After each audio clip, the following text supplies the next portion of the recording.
Okay, today we're going to be going over the sumo deadlift. I just got done doing the conventional deadlift, and hopefully this stuff is fresh in my mind. And there is a lot of carryover from the conventional to the sumo. So if you watch the sumo or watch the conventional deadlift, you'll kind of get an idea of bar setup and whatnot. But the main difference that you can see right now is the width of the stance.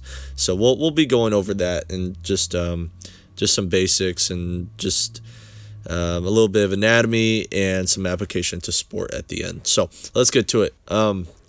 Again, when you do any movement, when you're starting to lift, you want to make sure that you're doing a weight that you can utilize with proper form.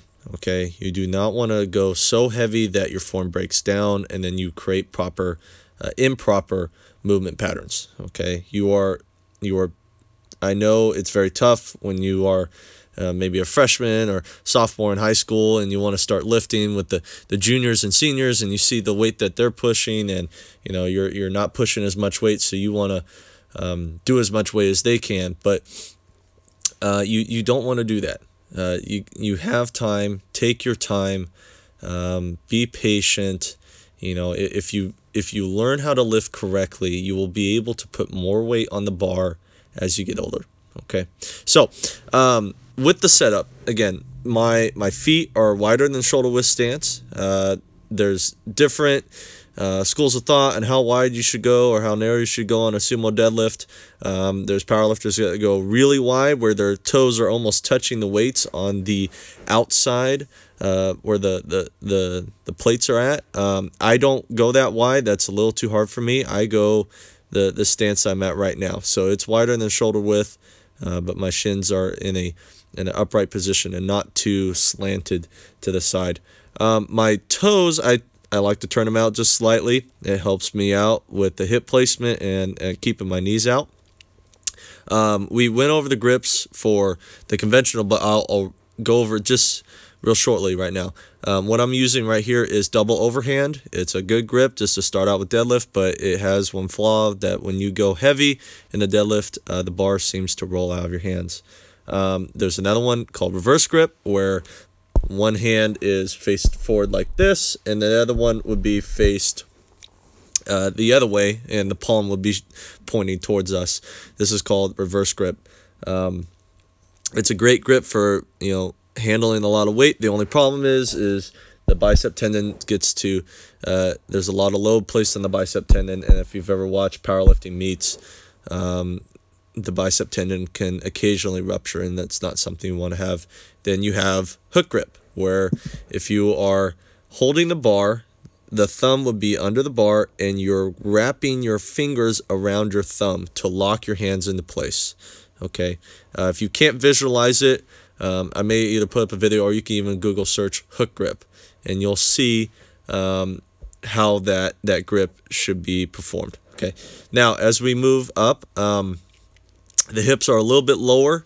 That's primarily due to my femur length, but yes, my hips are going to be a little bit lower in the sumo deadlift. Okay, and the other thing too is the chest position is going to be a little bit higher. Okay. One of the main things about the sumo deadlift compared to the conventional, besides the stance, is the amount of stress that is put on the lower back. Now, the further you get over, right, the further the chest is bent over, there's a thing called shearing force. Now, shearing force is a force going in two different opposite directions, and there is more shearing force on the lower back when the back is more bent over. So the sumo deadlift, if you have back issues, this is a deadlift that you could utilize to reduce the amount of stress that's put on your lower back. Okay, now let's get to the actual pulling position. The one thing that, well, before we start, my back, you see, is in flexion. Okay, and then I am pulling myself nice and tight up against the bar. Okay, you want to do that. You want to get as tight as possible and pull yourself into the bar. Then you can initiate the movement. The bar is going to be contacting the shins. The only one of the issues I even found when I was doing this is the knurling on these bars at Edison are really sharp. Like they are very sharp. They're new bars, and this would likely, it could possibly cause your shins to bleed. They are quite sharp, especially if you're going heavier in weight. Okay, so that was one of the things you could see on the left video where the bar actually leaves my legs. You do not want to do that. You want to keep the bar in contact with the shins and the legs. Okay. Now the other thing too, and I went over this with the conventional deadlift. Once you reach the knee height, you want to shoot your hips that way. Okay, you want to shoot your hips into the bar. Okay, and then you'll come to a resting motion with your back in a nice and neutral position. Again, do not go into hyperextension. Don't lean back too much. Okay, if you shoot your hips into the bar once it reaches your knees, you will not go into hyperextension. Okay, you'll be less likely to do that. And then as you lower the bar, same thing. Okay, same thing with the conventional deadlift. You do not want to go, if you're descending with the bar, you do not want to think like, all right, I'm done. You know, I can round my back. Don't do it. It will increase the likelihood of getting injured. Okay, and then you set the bar down. Okay, come to a full stop, and then you go again. Always making sure that your back's in the neutral position, keeping that chest in the upright position. Okay, now that pretty much finishes the movement. I'll let you just watch it for a little bit. Sorry for the sound might be on there. Okay.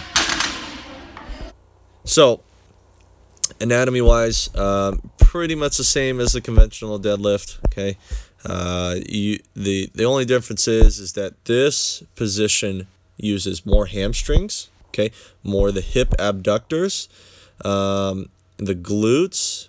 Those are kind of doing the same, but you know, the TFL and a little bit of the lower back. But since the back position is in a more upright position, there's not as much stress put on the lower back, okay, and the spinal erectors and whatnot. So now application to sport.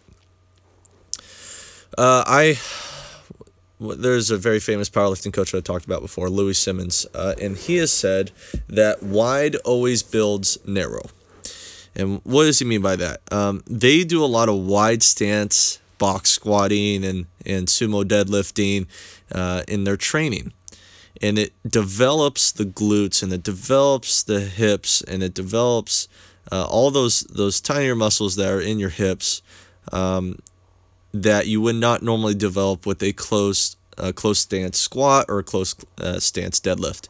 This is a little bit harder deadlift to do, but what it does is it develops those muscles, and then when you come into a conventional deadlift or you go out onto the field, you're going to be a little more explosive. Okay, so again, sports that could utilize something like this is football, right, where your hips are going to be wide, especially if you're O-line, D-line, right? You know, there's a few guys that are at gym that train that, and they would know better than I would, but the hips are in a, you know, you're in a low position, and your feet need a good base. You're not going to be really close in, right, when you're blocking. So, you know, sports like that, right, maybe track and field where you're a thrower, anything that's going to require fast, explosive movements from a dead stop. I like to do sumo deadlifts because it puts less stress on my back. So any sport where you want to reduce the amount of injury, right, on and off the field, this would be a good movement for. So I hope this helps out. There'll be more videos coming out on some other lifts that I have taken video of at Edison. And if you have any comments or suggestions, just please leave them below. It would be greatly appreciated. I'm always learning, and I would like to hear from you. Okay? Thank you. Bye-bye.